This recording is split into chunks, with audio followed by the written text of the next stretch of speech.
Takara claims he's fine, even though his face looks pale. So, to avoid worrying his parents, he brushes it off as just a bad nightmare, nothing serious. But his father still looks uneasy. They only know about his memory loss so far, and that alone is enough to stir fears of something worse. The thought of anything else happening to their son clearly terrifies them. That kind of raw concern makes Takara smile. The love these parents show him, his real parents, is unlike anything else. And because of that, he's more determined than ever to give this body back, no matter what it takes. But there's no going to school without a checkup first. So instead of class, Takara ends up at the hospital. That's where he runs into a few familiar faces, the Wind Guard hunters. They're just as surprised to see him. Turns out they were sent here for treatment, and are finally being discharged. Among them is Vera. Her presence makes Takara wonder if she really never mentioned him to anyone. Judging by the tension on her face, she hasn't said a word. Things get awkward fast. But before anyone can press her, Vera cuts in, saying she's just glad everyone's okay. Then, without waiting for a response, she turns and leaves in a hurry, clearly trying to avoid any questions. Gato finally speaks up. He knew it was Takara who saved Chika that day, and he's sure of it. He even adds that Takara's from Kazami City, just like them, and their group's always been about protecting their home no matter what. They'd been together since childhood.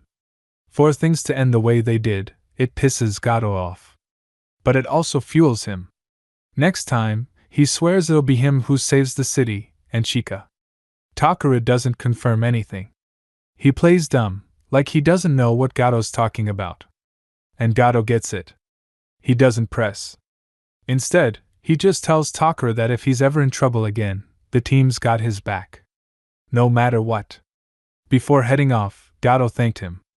If it weren't for Takara, they might never have seen Chika again. A few minutes later, his parents say their goodbyes too. They've got work to get back to. Takara reassures them he's fine and promises to head home and take it easy. They shouldn't worry. On the way back, he notices how warmly people treat him. Some offer thanks. Others check on him. Even when they don't say it out loud, he can feel it. And the more kindness he receives, the heavier the guilt sits. Because this isn't his life, not really. Not his body either. A sense of unease lingers in him. Until the real Takara returns, he's determined to protect these people with everything he's got. It's all he can do for now. Still, he wishes summer break would just hurry up and get here already. But he didn't realize someone was listening. A pair of hunters had caught his words. Takara tries to brush them off, doing his best to avoid any interaction. But they don't give up easily. The two approach him, introducing themselves as Yashio and Shima, A-rank hunters working under the Ouroboros Guild. Apparently, they're here on orders from their leader. The name clicks.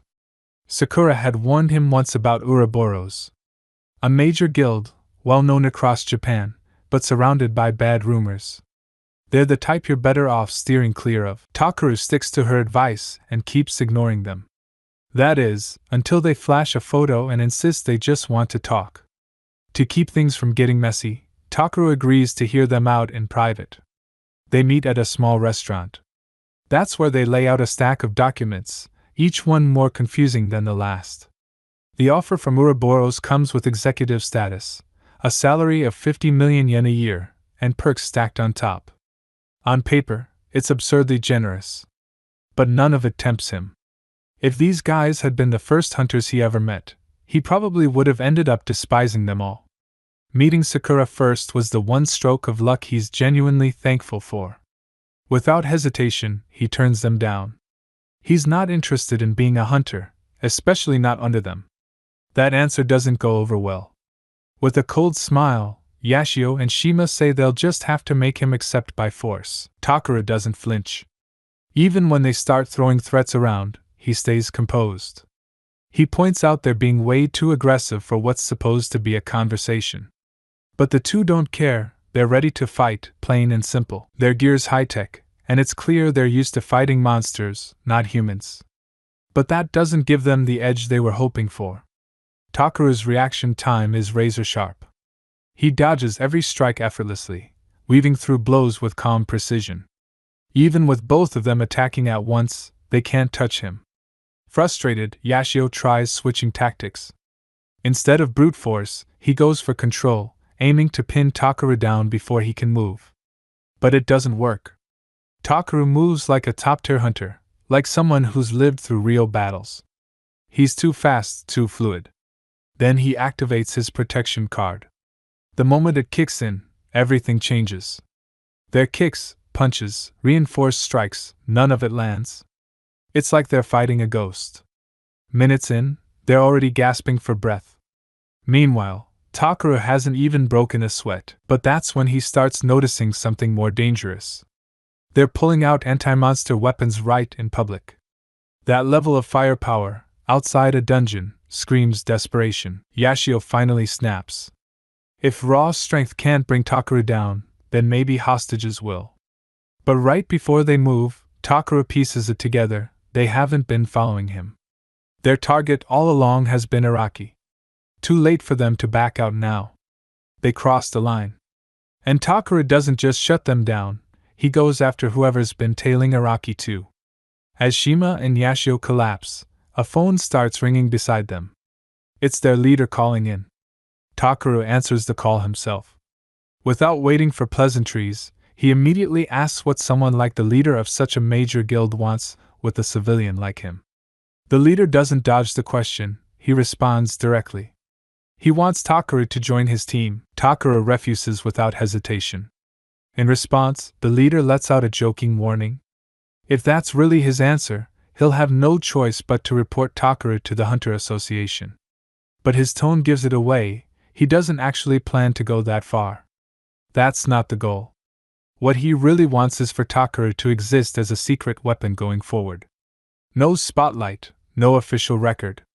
He even emphasizes that there are no obligations involved. Still, knowing Takaru won't agree so easily, the leader sends him a photo, his parents, lying unconscious in bed. Takaru's heart fills with worry, a sick weight sinking into his gut. The leader calmly says there's no need to panic. He didn't kill them. All he did was poison them. But there's a catch. The poison can't be cured by any medicine from this world. It's untreatable by normal means. The only thing that can save them is the antidote, and right now, only the leader has it. Naturally, he won't hand it over unless Takaru agrees to his terms. The deal's set. He asks Takaru to come to his place alone, no friends, no backup. Takaru understands. Bringing anyone along would only slow things down. He doesn't waste time arguing. There's no other choice. With his parents now in the hospital, Takaru heads straight to the boss's location. As soon as he arrives, Echidna, the boss's cold, unshakable assistant, is already there waiting, guiding him wordlessly through the building. While they make their way toward the meeting room, she casually tells Takaru that restaurants like these are used as bases all over Japan. Even the one he was in before had been one of them, hidden in plain sight. It looks like any other hallway, so you'd expect the meeting to happen in a normal room. But as soon as they step into an empty chamber, the mood shifts. Echidna stops and points to what looks like a swirling black hole. She tells him the boss is waiting beyond it. Without flinching, Takaru steps through and instantly finds himself surrounded. A swarm of monsters stands ready, closing in from all sides. But none of them attack. They don't even move without instruction. These things are under the boss's full control, bound to obey him no matter what. Right then, it finally clicks for Takaru. The chaos that's rocked the city over the past few days, it's all been orchestrated by this man. He stares at the boss, waiting for a denial, but the guy doesn't even try to hide it. He admits it openly, says he only caused all that destruction to test Takaru's potential. Then he laughs, talking about how Gato won't stop crying over the incident. Says it's so hilarious, he just can't resist doing it again and again. Takaru's blood starts to boil. He asks straight up if this was the plan from the start. The boss doesn't hesitate, of course it was. Every bit of this was designed to tear everything down, the rules, the guilds, the hunters. He wants to wipe it all out and rule Japan himself, with these monsters by his side. But Takaru doesn't buy it. He tells him there's no way. No matter how many monsters he unleashes, sooner or later, order always comes back. The boss doesn't blink. He's already considered every consequence. Even if the association sends in an S-rank reinforcement, or a top-tier controller, he's ready. He's got more trump cards waiting in the dark. Shockingly, the boss hands Takaru the antidote, just like that. No conditions, no tricks. The move catches Takaru completely off guard. According to the boss, he always planned to give it to him after showing him the view. There was never any intent to turn Takaru into an enemy. Even so, Takaru clearly doesn't buy it. Not after what he pulled with his parents. But instead of defending himself, the boss just nods. He says he understands exactly how Takaru feels, the weight of hiding that kind of power. For years, people like Takaru have been chained down. Controlled. Public opinion has been weaponized to keep them in check, to paint them as dangerous. The truth is simple. The world will never accept people like him. Then the boss turns the question on him. Why does someone like Takaru even need power? He's convinced that deep down, Takaru wants to break free, that there's a part of him that wants to unleash everything he's been holding back. That's why he extends his hand. He offers Takaru a chance to use that power, not hide it. To take over the world alongside him. But Takaru doesn't even flinch. He throws the antidote to the floor, hard, and rejects the offer on the spot. He's already seen through it. The poison wasn't some mystery substance, it was basilisk venom. Takaru already cured his parents himself. The boss freezes stunned. He demands to know how in the world Takaru even recognized that kind of venom. It hasn't even appeared in this world yet. Takaru doesn't answer. He just stares him down and calls him out. He didn't come here to talk. He came here to fight, because to him, that power exists for one reason only, to protect the peaceful days that actually matter. So if anyone dares threaten the life he's trying to protect, then he'll crush them. The boss, fully aware of his own strength, doesn't back down. He gives the order. The monsters all charge at once. Takaru raises his arm. With one massive flame burst, he incinerates every last one of them in a single strike. But that still doesn't stop the boss. If anything, it fires him up even more. He's ready to keep going. The boss declares he'll keep going until Takaru runs out of power. With that, he unleashes his summoning ability, forcing monsters to appear and obey his commands through magic. Just from the way he does it, Takaru immediately realizes this man isn't ordinary at all. There's a strong chance he's a rank S hunter. That means Takaru can't afford to hold back. He starts launching his strongest attacks one after another, not giving the boss a moment to breathe. The boss can't deny it anymore. Takaru is a gifted irregular. His spells are more overwhelming than most, and his presence on the battlefield is undeniable. But because Takaru is proving too difficult to handle, the boss calls out to his assistant. It's time to bring out his trump card. At her signal, the boss finally unveils the monster he's been keeping hidden, an 8-headed beast, the Hydra. The moment it appears, Takaru freezes for a second. It's the first time he's seen a creature of that size. Somehow, even seeing it with his own eyes, it doesn't feel real. That something like this could even exist in this world, it's hard to believe. When it launches its first attack, the monster shows no sign of pain. This leads Takaru to think this particular creature doesn't react to pain at all. But as he keeps attacking, he finds that each of the Hydra's heads does feel pain individually. The real challenge, though, is that it can regenerate. Since Hydra is an immortal monster, no matter how strong a hunter is, there's no way to beat a creature like this.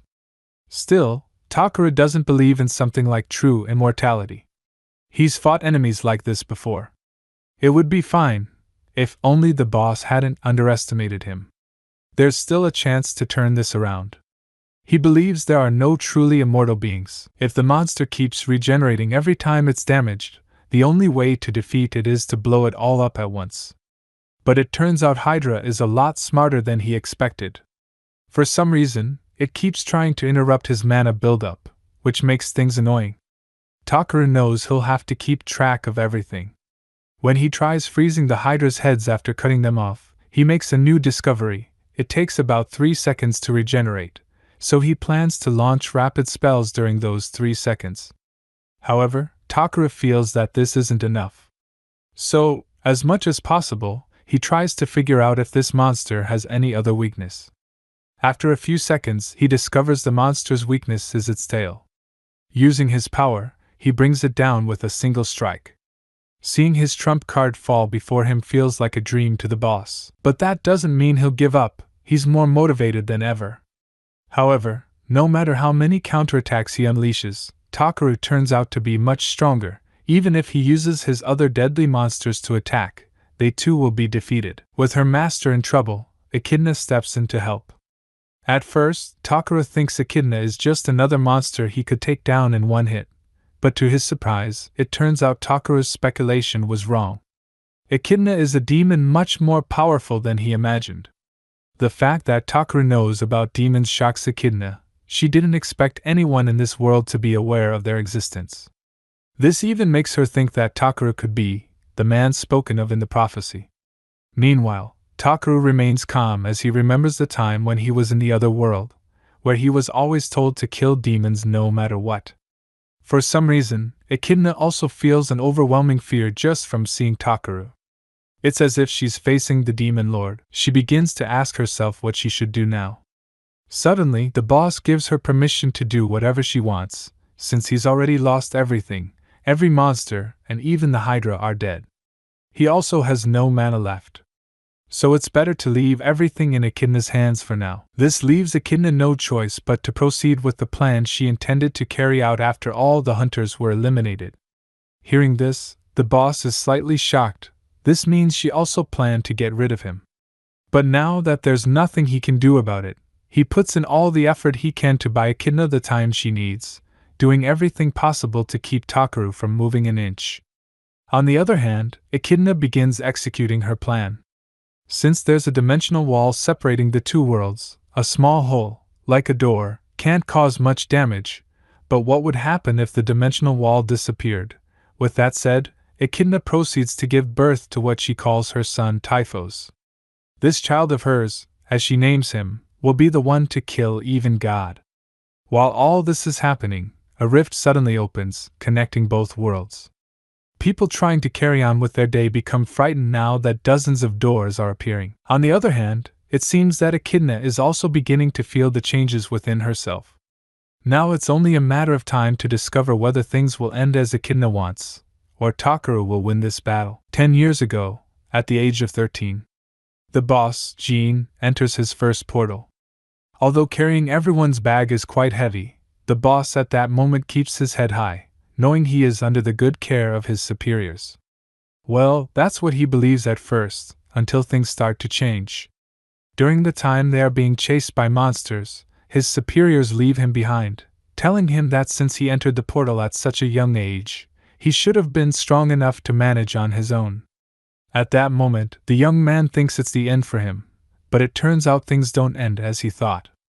In that moment, Echidna is the demon chasing them, and seeing the young Jean left behind surprises her. Since this boy already survived so much, Echidna decides to save him, but there's an exchange, and it's only between the two of them. After that traumatic event, when he finally arrives at the hospital, he collapses in sheer exhaustion. He asks his teammates why they used him as bait, and the fact that he receives no penalty only makes things worse. His teammates then justify it to the organization. It was technically an accident, not deliberate bait. Since one teammate died, the others pressure him to stay silent. And because his testimony can't be verified, nothing can be done. That's Hunter Association policy. So in the end, he accepts Echidna's terms. Now he will crush the Hunter Association, and as long as Echidna gives him the power, he vows to give everything to ensure they win. At this point, since he and Echidna are already halfway there, he can't help but feel a slight sense of relief, until he sees that Takara is still alive and well. But that doesn't mean Takara isn't struggling. He can't deny how strong Echidna is, considering everything. No power affects her at all. Takara is having a rough time. He knows that if he wants to win, he has to figure out Echidna's weaknesses. He needs to dodge every attack as best as he can. In the middle of the fight, Echidna declares that she and her child are now united, becoming the strongest being in existence. At this point, even others won't be able to ignore her. But now Takara's body is reaching its limit. If he doesn't finish this soon, he might face defeat. Echidna believes there's no way Takara's attacks will work on her. But that doesn't mean Takara plans to give up. Using his wind burst, he cuts off Echidna's head in a single blow. Turns out he was able to detect her weakness, since she's the one controlling the monster. Dealing with her directly is much easier than handling Typhos. Still, Echidna isn't giving up either. At this point, her mind begins to unravel. She's losing control over Typhos's power. Desperate to turn things around, she tries to threaten Takara by saying she'll go after his family and everyone he cares about. But Takara doesn't want anyone dragged into this mess, especially not his family. So he simply throws Echidna a furious glare.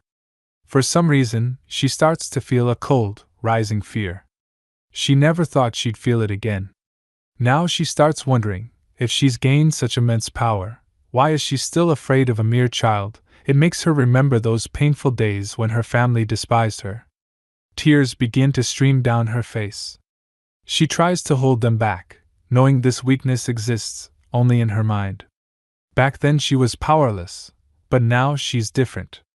That's why, as much as possible, she'll seek revenge on everyone who mocked her. She'll do whatever it takes to make them feel despair. She'll have to kill this boy, whom she believes is the one from the prophecy everyone seeks, even if it costs her life in the attempt. Meanwhile, it seems Takara is also recalling his time in the other world. There was a moment when he and Edel were resting in the forest. Edel excitedly tells him that, this time, many people are traveling with them. That means this journey will be quite enjoyable. But Edel still wonders if it was right to refuse. All of them even offered to join another group to take down the demon lord. Immediately, Takara says that everyone has the right to do so, since it's a dangerous mission. He also thinks they couldn't keep up with his pace. Edel wholeheartedly agrees. If her memory doesn't fail, there was even a time when Takara left his horse and suddenly started running. There was a moment when he decided to climb a cliff, so clearly, no one could keep up with his pace. Besides, Edel knows that Takara doesn't trust people easily, even when all they do is praise his power. It seems he's more comfortable being alone. But no matter how much he denies it, he loves it when Edel stays by his side, watching over him when things don't go as planned. Thanks to her, his wounds always heal in time. That's why, no matter what, he won't let the current situation break him. Even though he's only scratched the surface of Typhos, that doesn't mean he won't give everything he's got. Now that he knows where Echidna's real body is, all that's left is to destroy her with all his strength. But since his energy is starting to fade, his movements have turned sluggish, and Echidna notices. Takara knows this woman would be easy to handle if not for his body reaching its limit. He can't cast powerful spells as fast as before. Still, he's not too worried. The same must be happening to Echidna. Typhos is likely draining her life force, and she's relying on it to stay upright. If that's the case, there's just one thing left he has to do. Echidna, being sharp as ever, immediately realizes Takara has uncovered the source of Typhos's power. So it's useless to wait for her death, since she's also draining the life force from humans in this world. On top of that, Typhos's followers are already overflowing into Japan. So no matter what Takara does now, everything will end in death anyway. But instead of giving up, Takara thinks, if that's the case, then he needs to get back to the other side quickly. Still, once he kills her, he wonders if he'll even be able to move at all. At this point, he doesn't know what to do. Turns out, Echidna is fully aware of the fact that if Takara kills her, Typhos will spiral out of control. That could be the reason she believes he won't kill her at all. But it looks like she's wrong. Takara shows no signs of backing down. Meanwhile in Tokyo, Japan, the guilds are working hard to keep everything under control as much as possible. Gato and his teammates especially are doing their best to stay optimistic during these dark times, so people won't panic. Then there are the hunters from Orin Academy. While they fight monsters, they keep shouting Sakura's name, proudly showing where they stand. Zoa is quite confident. He claims to exist to protect the peace and citizens from evil monsters. Suddenly, a monster traps him and his teammates panic. Fortunately, Sakura arrives just in time before things get worse.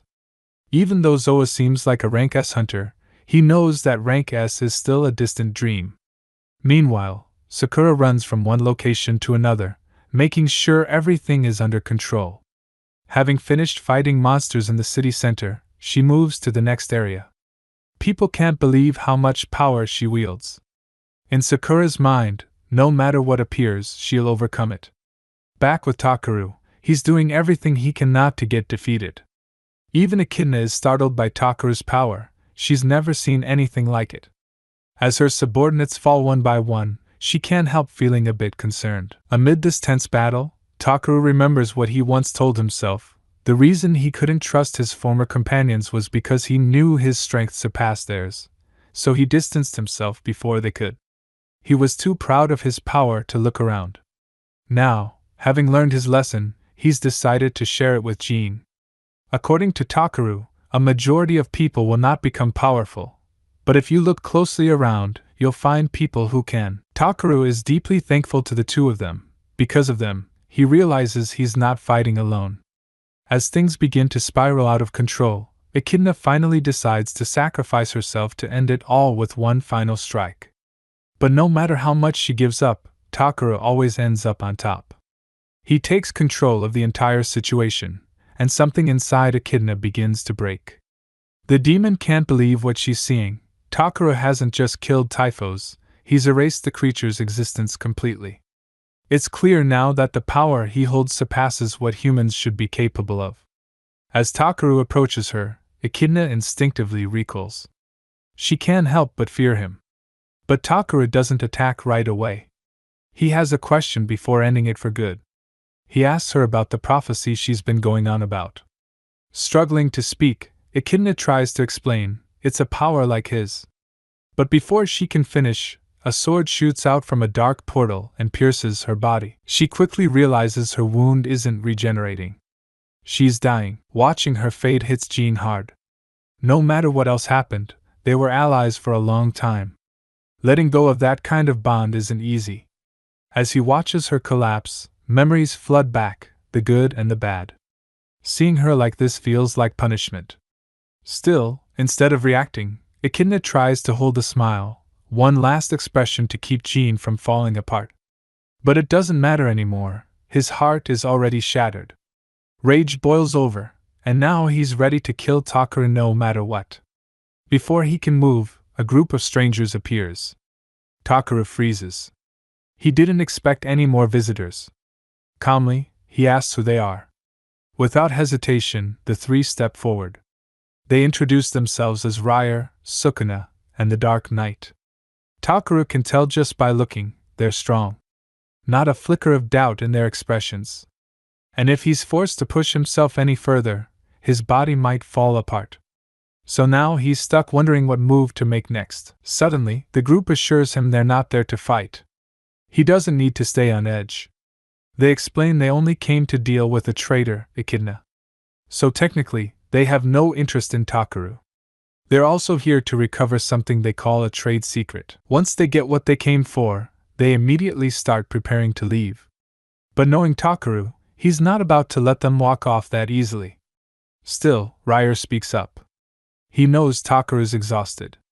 He tells him to take it easy for now. They'll definitely meet again. So, there's no need to rush.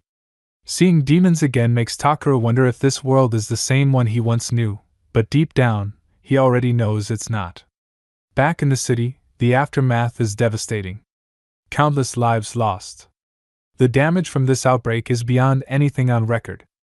The man responsible is quickly arrested by the Hunter Association, so people should feel at ease now.